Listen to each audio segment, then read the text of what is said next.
I recently passed the TryHackMe Security Analyst Level 1 certification, and in this video, I'm going to tell you all about it. We're going to cover what the SAL1 even is for those who don't know. Then we're going to talk about why I decided to take the SAL1 because I initially wasn't going to go after this certification. Then we're going to go into why I failed my first attempt. And then after that, I'm going to talk about what I did differently in my second attempt to get over the hump and eventually pass. And then I'm going to give you my tips for success. If you are considering going after the certification, these tips are going to help you pass in your first try so you don't make the same mistakes that I did. Then we're going to talk about the training very briefly. And then I would like to do a comparison between the CySA Plus and the SAL1. Then we're going to talk about the real world value of the TryHackMe SAL1. And then last but not least, we're going to do a final verdict and determine, is this certification worth it? So make sure you stick around to the end to find out. Hello, my name is Kyser Clark. I have 7 years of experience in cybersecurity, and I currently work as a full-time penetration tester, also known as an ethical hacker, and I'm here to help you grow your hacking and cybersecurity knowledge. Before I dive into what the SAL1 is, I do want to make you aware of the fact that I've already done a full video on the TryHackMe SAL1. So if you want a complete understanding and overview of the TryHackMe SAL1, definitely check that video out after this one. But in a nutshell, the TryHackMe SAL1 is a combination of hands-on and multiple-choice certification exam. TryHackMe markets this certification to a wide variety of cybersecurity and infosec professionals. However, in my humble opinion, this certification is best suited for aspiring cybersecurity analysts or SOC analysts, and maybe even cybersecurity engineers. You could consider going after the certification if you are already working as a blue teamer in a SOC or cybersecurity analyst role, maybe a cybersecurity engineer role. If you don't have any certifications and you want to get a certification, I think this might be a good first one to get if you're already in the field. But I think aspiring SOC and aspiring cybersecurity analysts have the most to benefit from this certification. There is a little bit of benefit to those who are in offensive security roles, such as myself as a pen tester. It is nice to know what a cybersecurity analyst is doing day to day and how they think and operate. And if you are a red teamer, that's actually essential because you need to bypass their defense mechanisms. So if you are an offensive security professional and you can afford the certification or you have extra time, then I think this one's worth picking up to at least somewhat understand what a SOC and cybersecurity analyst is going through when you are doing your pen testing and red team engagements. The certification exam itself is split up into 3 distinct sections. Section number 1 is the multiple choice section, or the cybersecurity fundamental section. And in that section, you will get 1 hour or 60 minutes to answer 80 multiple choice questions. And that section is worth 20% of your overall score. Section 2 and Section 3 of the exam is comprised of a 2-hour-long SOC or Security Operations Center simulation. And in that simulation, you're going to be monitoring for alerts. And as security alerts come in, you need to determine if they are a true positive or a false positive alert. And if it's a true positive alert, you need to determine if you have to escalate the issue or not. During the exam, you're going to have access to a SIEM, also known as a Security Incident and Event Manager, as well as a VM or virtual machine with access to multiple tools to help you determine what to do with each and every alert as they are coming in.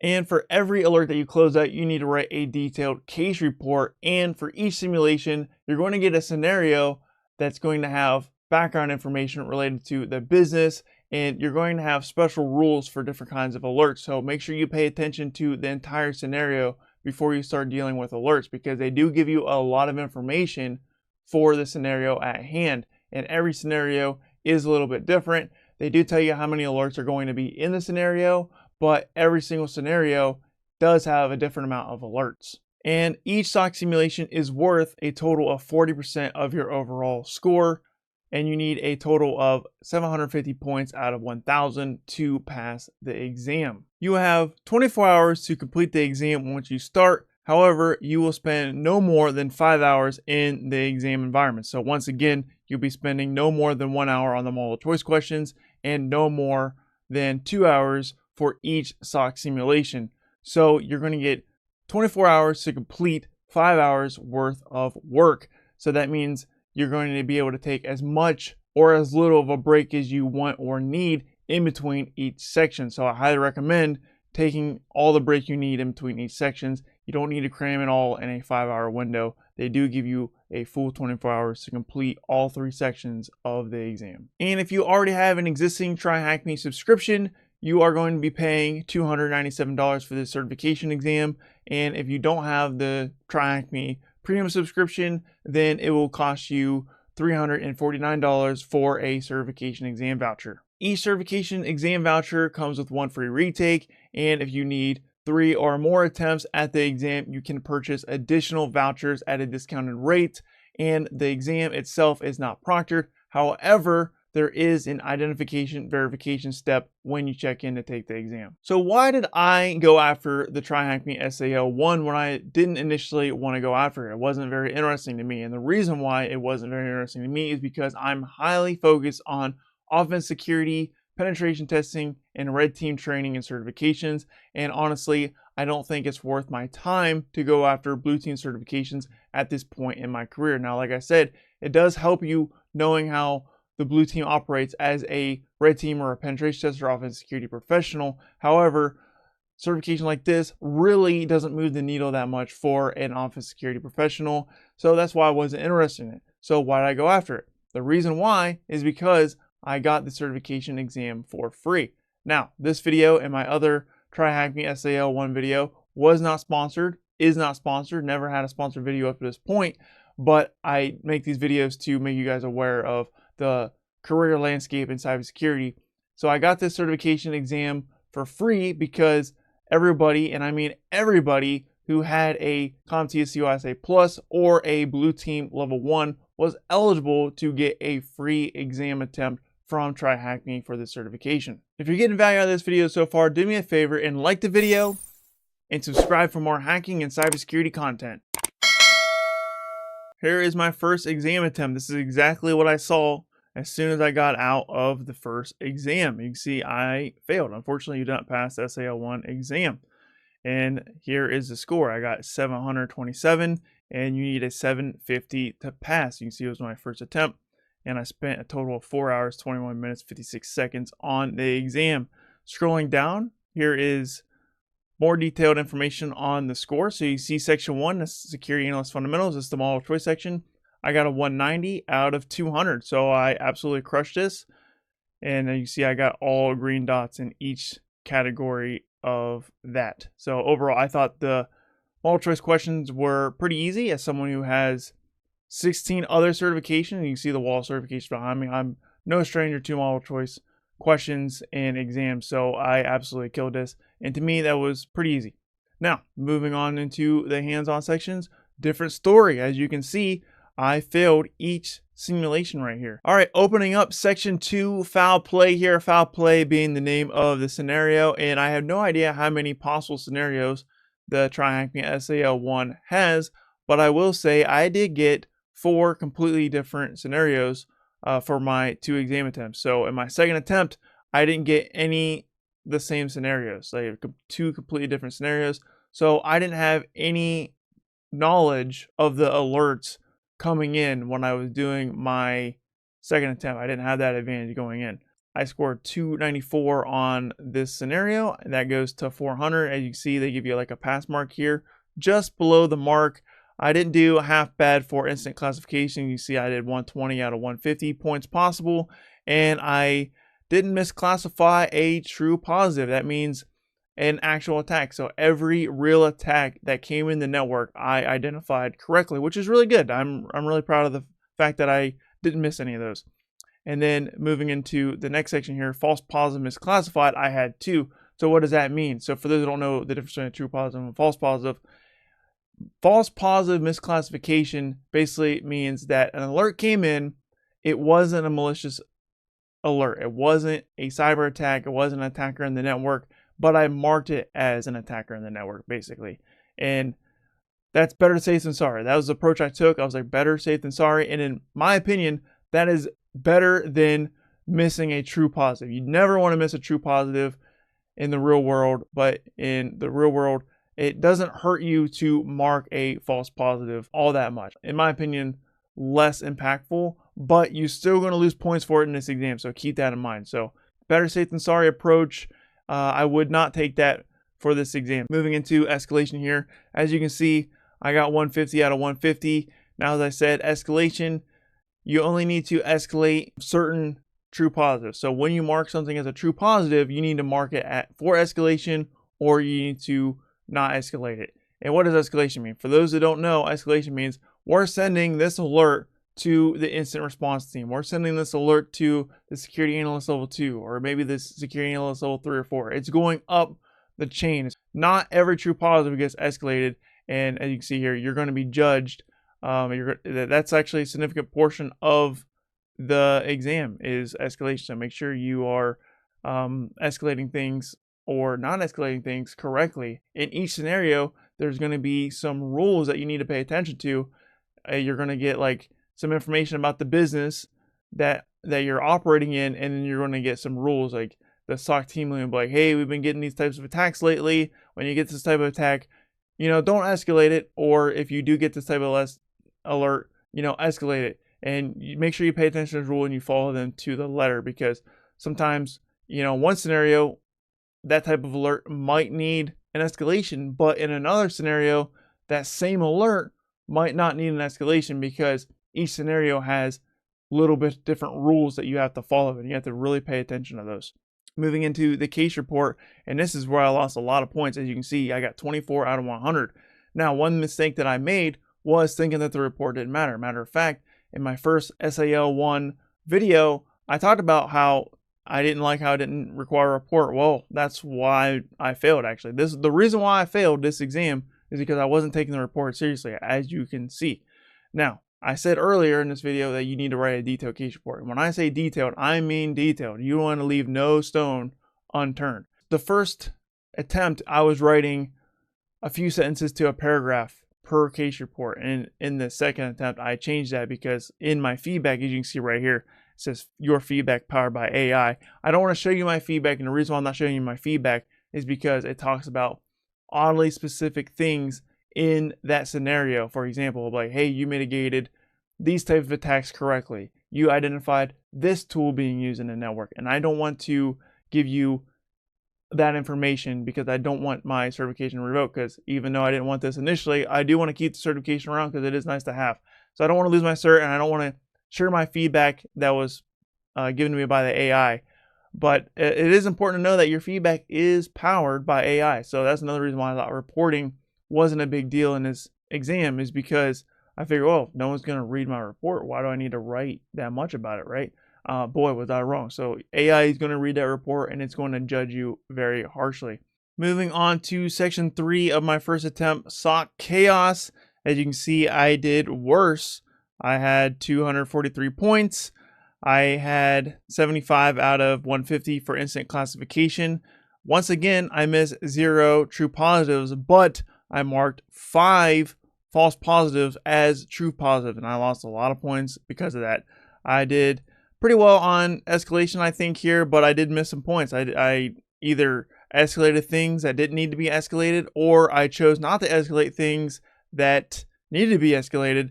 I'm not entirely sure what was what, but I did miss some points for escalation here. I did get more points for case reporting because I figured I was slacking a little bit in the reporting section when I did section 2. And then when I went into section 3, I was like, I need to write better reports. And I did spend a little bit more time on the case reports, but as you can see, still not enough. And once again, my feedback here, powered by AI, it talked about that. That's one of the big reasons why I failed, is because of the case reports. All right, moving on to my successful exam attempt. So I took this a few days later, and I got the screen after the exam. I passed. And the reason why I passed is because I highly focused on those case reports. That was actually the main thing that I wanted to do. And I spent way more time on the case reports, and you're going to see the score reflect that here in a sec. But overall, here was my results. As you can see, I got 854 points. I needed 750 to pass. It was my second attempt. I spent more time here. I almost used all my time. I only had 6 minutes, 30 seconds left to spare. So that's another reason why I ended up passing this one, because I spent way more time in the environments because I didn't want to leave any stones unturned. And I passed because of that. So that was another reason why I passed, because I just spent more time in the exam environments. I didn't rush things. For the multiple choice questions, I actually did worse here. I actually did 2 points worse, but as you can see, I still got all green dots for this. So very similar score here. And yeah, like I said, this was pretty easy for me. Moving into section number 2, lockdown at dark. This is a completely different scenario as I was talking about earlier. I actually failed this one. As you can see, my score didn't meet the mark. The pass mark was here. I didn't meet it. I actually failed this section. So that's actually, if you're wondering, if you can fail one section of the exam and as long as you do good in the other sections, can it carry you through? And the answer is yes. I'm proof of that. If you do superb in one section and you don't make the mark in another section, you can still pass. As you can see here, section 3 absolutely killed it. Almost got a perfect score here. So looking at section 2, lockdown at dark, as you can see, my instant classification, 90 out of 150. True positive misclassified is 0. So I missed 0 true positive, and that to me was the best. So every real attack that actually happened, I identified it and I marked it as a true positive. And I'm very proud of that. I didn't miss 0 true positives out of all 4 of my scenarios. Now I did miss points for escalation, but I didn't miss any true positives. I did miss 4 false positives here, and escalation I got 105 out of 150. For the case report here, as you can see, much better. I got 70 out of 100. Still pretty strict. I mean, I spent a long time writing these case reports. I still missed a little bit here, and I think I missed a little bit here probably because I just was understanding the environment all the way. As you can see, I did get 4 false positives misclassified and I didn't escalate things properly. So my understanding of the environment wasn't all there, and because of that, my case reports probably lost points because of that. I don't think I lost points because of the length of these, and I did include as much detail as possible, but I think I just got some of the details wrong, and I think that's why I lost some points for the case report, not because the length of them. And moving on to section 3 of my second attempt, red alert, command and control. As you can see, 393 out of 400. I had perfect instant classifications. I missed 0 true positives. I missed 0 false positives. I had 150 out of 150. I had perfect escalation here, but the case report still lost points for that. Even though I wrote basically a book for each case report, I still missed 7 points. I'm telling you guys, these case reports are very, very strict. But overall, I'm very happy with this. I got a near perfect, and I missed points for the case report. To me, that doesn't bother me at all because, there's always room for improvement, right? I'm not a perfect writer, right? I don't think, not many people are. So I'm definitely very satisfied overall with my performance. It would have been nice to pass this here, but not passing it helps you guys because it definitely confirms the fact that if you do very well in one section or the other 2 sections and you don't make the mark, you barely miss the mark in another section, then you can still pass. So you can actually fail a section and still pass the exam. The biggest tip for success is write a literal book for the case reports. When you write a case report, you do not want to leave any stone unturned. When you go in the simulations, when you start the scenarios, it will give you an example. Hey, give who, what, when, where, why for the report, and then they'll give you like a short little paragraph of an example of a true positive and a short little paragraph, for example, for a false positive. I would ignore that advice of the paragraph length. You want to make them way longer. My case reports were 5 to 6 paragraphs long, and the more events it was correlated to, the longer it was. Now, I would say they were probably shorter for the false positives because it's kind of easier to explain what's going on because it's like, hey, here's what's happening, mark it as a false positive. But overall, you want to leave 0 stone unturned. So make sure you include IP addresses, make sure you include machine names, usernames, email addresses, URLs, and you want to give timestamps too. So date and time, at this time, on this day, this happened, everything. And you want to leave 0 stones unturned, and you want to write a lot for every case report. So that's my number 1 tip for success. And that was the mentality that I took going in my second exam, and it changed the game for me. My second tip for success is when you are in the scenario, you're going to get alerts. And when these alerts are coming in, you have to assign them to you. And when you assign them to you, then you can, write a case report for it. But before you write a case report, you need to investigate it. And when you investigate an alert, you're going to want to go to the SIEM. You want to go open up the VM and check out the tools. I don't want to tell you all the tools that you need to be using because I think it's a little too much test compromise there. But you do want to do your due diligence and you want to make sure you're using the tools on that VM, and you want to make sure you're checking that SIEM and you're collecting all the data that you can and getting your facts straight. That's the most important thing when it comes to this exam, is getting your facts straight and making correct assessments on true or false positive and the escalation. And then, like I said, writing the report a lot. Now, you can batch your alerts together. So for example, you can assign 2, 3, 4, 5, as many as you want alerts to yourself. And when you do that, when you write the case report, that case report goes to every event that you assign to yourself. So this tip right here, in my opinion, is very important. You do not want to start assigning everything to yourself right out the rip. You only want to assign things that are related to each other to yourself. And the reason why is because, like I said, when you write that case report, you're actually writing the case report for all the assigned alerts at the same time. So if you get 2 alerts that are exactly the same and they have a very similar story, then I would assign those 2 alerts to you and then write a single case report for those 2 alerts. And that's exactly what I did, and that's what I recommend. So if there's correlating events, write the same case report for them. Now you can say, event ID 1, event ID 2, event ID 3 are correlated to each other, and if they're a little bit different, then make sure you explain the differences. If they're exactly the same, you can also say that.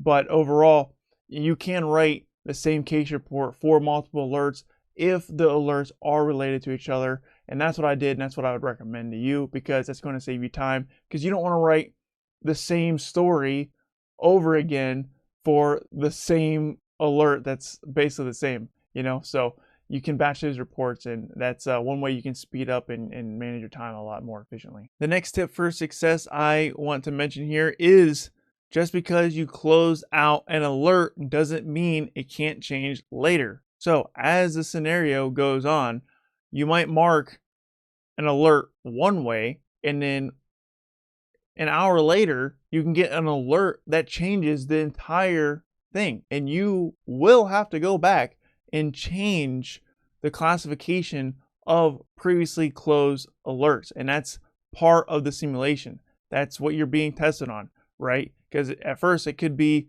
a false positive, but then later it's a true positive, or vice versa. And if that happens, you want to make sure you go back to those earlier events and you want to change the classification. And then when you change the classification, what I did is I didn't delete the old case report. I left the same case report there, and then I would put updated case report, and then I would write another book underneath of that and relate it to the event that changed the report and changed the classification. So the tip for success here is to make sure you're going back and you're updating old alerts, because I would say you're going to have to do it, and you definitely want to be on the lookout for that, because that can and will happen. Another thing that is very important to know is that you will get kicked out of the exam environment once you deal with the final true positive alert. So once you deal with the final true positive alert, the exam simulation will close and kick you out automatically when you kind of don't expect it. So that's very important that you know. And if you handle the last true positive and you had a couple false positives that are lingering in your alert queue, you don't have to deal with those. It just closes the exam environment. So I would recommend closing out all those false positives and writing your case reports and classifying them correctly before you deal with the last true positive. You do want to handle that last true positive and save it for last. And I would recommend making sure you're dealing with those false positives, because it will kick you out once you handle the last true positive, and it will leave a couple false positives on the table. Now, I'm not sure if that affects your score, but since case reporting is a big deal, I would mark those. Make sure you mark all the false positives that need to be marked as false positives, and then make sure you write their case reports before you handle the final true positive. The next tip for success is a little unorthodox, but I think it really helped me with my second exam attempt. And that is, you're not being graded on your speed. So one mistake that I made in the first attempt was I was rushing through things, because in the real world, if I'm handling an incident, I want to be fast, right? That's one of the reasons why I actually wasn't writing long case reports, because I'm like, oh my gosh, this is an attack. We need to get this to the incident response team so they can kick into action and get this attacker out of the network. That was the mentality that I was taking, because that's what I would do in the real world, okay? Like, that is how I would handle a real world situation. I would want to be closing out these high and critical alerts ASAP and handling and sending it to the next person to deal with it, to make sure we get these attackers out of the network. With this exam, you need to take a little bit of a different approach. Going into my second exam, I slowed it down, okay? I wasn't freaking out. I let the alert queue get really long before I even handled one. And the reason why I did that was because I wanted to correlate similar events, okay? So you don't need to, as soon as one comes in, you don't need to handle it right away. I would recommend letting it pile up and look at all the alerts. Figure out which ones are similar to each other, because like I said, you can write a single case report for similar and correlating events. And that's why I recommend letting the alert queue pile up, because if you don't let it pile up, then you're going to be writing a new case report as alerts are coming in. But if you just wait for them all to come in and you just write a single case report, that's ideal. It's going to save you time in the long run. And don't freak out, because the first exam attempt, I was freaking out. I'm like, oh my gosh, my queue's getting backed up. And I was worried about my speed. I wouldn't be worried about your speed. Just stay cool, calm, and collected. There's not a real cyber attack going on, and you don't need to make sure that your tickets are going to the incident response team right away. You don't need to worry about, getting this information to the next person right away. Now, in the real world, that's the exact opposite. If it is a real attack, you need to be on that ASAP. But for this exam, I would recommend slowing it down and making sure that you are getting all the information before you make a decision, right? I am definitely the type of person, if I was a SOC analyst, I've never been a SOC analyst, by the way, but if I was a SOC analyst, I'd be the type of person be like, this is an alert, let's send this off as soon as possible. I'm the type of person to, shoot first, ask questions later. Do not take that approach for this exam. You want to literally accumulate all of the facts. You want to be pretty slow at responding. Another thing with this is kind of related, but you don't need to deal with the high and critical alerts first. It does say that in a scenario. You do not need to do that. You're not being graded on that. If there is a bunch of low alerts that are correlated to each other and you can correlate these together, go ahead and knock those out and correlate those together and just get it out of your way, and then deal with the high and criticals. You don't need to deal with the high and criticals right away. Go ahead and do it in any order you see fit, whatever you think is most optimal. Sometimes it would be knocking out 4 lows before you handle the higher criticals. So you don't need to knock out the high and criticals as a priority. Now, in the real world, you definitely want to prioritize high and critical, right? That's essential that you do that. But for the exam, I'm saying it's beneficial to, maybe not handle the high and criticals right away. You want, because there's going to be correlating events typically related to those, and it makes sense to let those linger a little bit. So a little bit unorthodox there, but I think it's highly effective, and that's one of the reasons why I passed on my second attempt. And for the final tip for success, we didn't talk about the multiple choice question portion much at all, because I think most of us are familiar with multiple choice questions, but if you're not, in this exam, you can go back and change your answers. So if you get a question that you don't know the answer to, go ahead, take your best guess, and then mark it, and then you can come back to it later if you have more time. And you don't want to waste any time on your multiple choice questions. You want to be pretty quick. Like I said, you have 60 minutes to answer 80 questions. So you don't get a whole lot of time to answer all these questions, and you are going to be pressed for time, and you do want to move fast. Next up, let's talk about the training. So full disclosure here, I actually didn't prepare for this certification exam at all. And that might have been one of the reasons why I failed my first attempt. But I am a huge fan of the TryHackMe platform. I have mentioned TryHackMe many times in my content, and I actually did, I would say, the majority of the recommended learning for this certification attempt. However, I did that recommended learning like 3 years ago, and I pretty much forgot most of it, and actually was a little bit nervous going to the exam. I was like, man, I did those TryHackMe with the seams, but I didn't really understand what was going on all that much, and I had to Google a lot of the answers. I took a lot of shortcuts with that. By the way, if you do TryHackMe, that's the worst thing you can do. I would not Google the answers until a last resort, and I would definitely jump the gun on a lot of those blue teaming questions that I didn't understand at first. So that's why I felt a little not that confident about it. But TryHackMe is a good platform if you take it seriously, right? Like I said, if you go through it and you read the material and you actually tinker in the labs and you don't just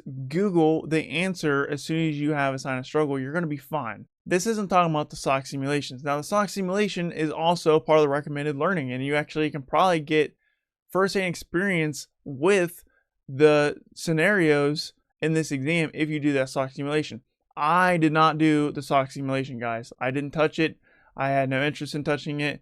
I was like, we're just going to take this exam, going in raw, no preparation, and see what happens. And that's probably one of the reasons why I failed, because I had to get used to this platform, and I would be willing to bet that the SOC simulations work nearly identically to the SOC simulation in these exams. I don't think that this exam is overly difficult, and it's definitely doable. And even though I failed my first attempt and I have 16 other certifications, don't let that deter you and scare you, because I didn't prepare for this. This was a certification that I didn't even really want. I literally just did this on a whim, and I didn't prepare for it. And that's one of the reasons why I failed. So don't let my failure scare you out of going for this if you are interested in it. But do take the training seriously, right? If you're serious about getting the certification, go through the recommended learning, do the SOC simulations, and take it very seriously. And if you do that, you're going to be fine. And if you don't pass the first try, who cares? You get a free retake. There's nothing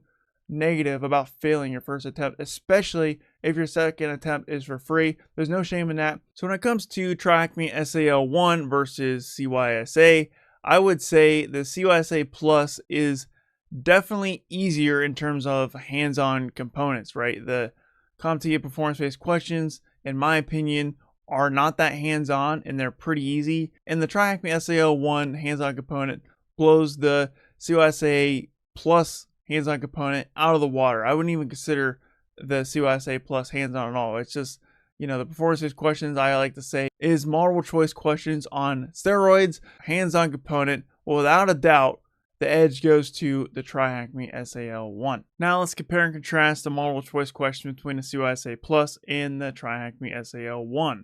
Now, I will give the edge to the CompTIA CySA Plus, and the reason why I'm giving the edge of the multiple choice section to the CompTIA CySA Plus is the CompTIA CySA Plus multiple choice questions are much more difficult. They have like an entire paragraph of question, and then they're going to give you 4 answers to choose from, and 2 or 3 of those might actually be correct. You have to choose the best answer, and that's one thing about CompTIA exams that make them tricky, is that they're going to give you multiple correct answers, but you have to choose the best answer. Now with the TryHackMe SAL1, you're not going to get that.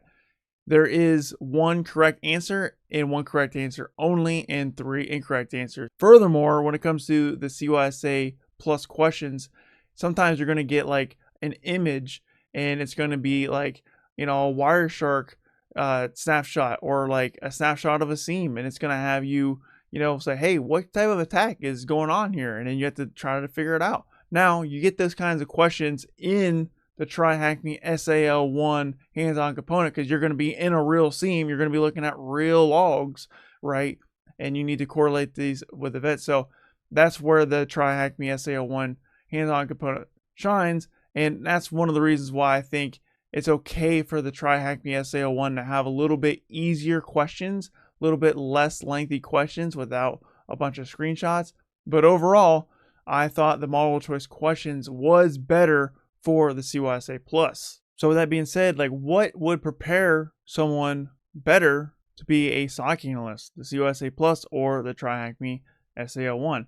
And in my opinion, I would go with the TryHackMe SAL1. Now, I've never worked as a SOC analyst or a cybersecurity analyst, but it's way more hands-on, and it still has pretty challenging multiple choice questions. And overall, I thought the SAL1 is just a better certification in terms of job readiness compared to the CySA Plus. Now, with that being said, the CySA Plus has been around way longer and is way more recognized, and I think the CySA Plus, that recognition is going to help you land interviews.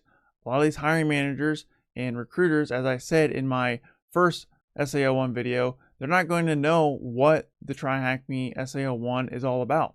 Now, hopefully they do. Hopefully they watch this video and they figure out, hey, what's it about? When they're making their hiring decisions. But overall, the SAL1 isn't very industry recognized, at least at this point in time. Maybe in a few years that's going to change. But right now, the CySA Plus is going to help you land interviews. The CySA Plus is on job postings. The TryHackMe SAL1 isn't on any job postings, at least at the time of this recording. But at the same time, there's some non-practical aspects to the practical portion of this exam. Like I said, I literally recommended to you to go against best practices. I said, hey, take your time. Don't knock those alerts out fast. Don't handle the high and critical alerts right away. You don't have to. In the real world, I would say, yeah, you definitely want to handle those high and critical alerts and you want to knock them out as soon as you possibly can. Is this certification worth it? And the quick answer is, yeah, I think it is. I think you should have some sort of hands-on certification under your belt. And it doesn't necessarily have to be the TryHackMe SAL1 and some other certifications that might do the trick. But if this is the one that you're interested in, I don't see a problem with it. I think it's pretty fun. I think it's hands-on and practical enough to get you started. If you enjoyed this video and you're serious about becoming a cybersecurity or a SOC analyst, then you definitely have to check out the roadmap and career advice that I would recommend for aspiring cybersecurity and SOC analysts. Keep in mind that the SAL1 was not out when I created this video. If I can go back and edit that video and put this certification in this video, then I definitely would. So keep that in mind if you do decide to watch this video, but highly recommend checking out this roadmap. It is what I would do if I want to become a cybersecurity or SOC analyst today. Click watch now and I will see you there.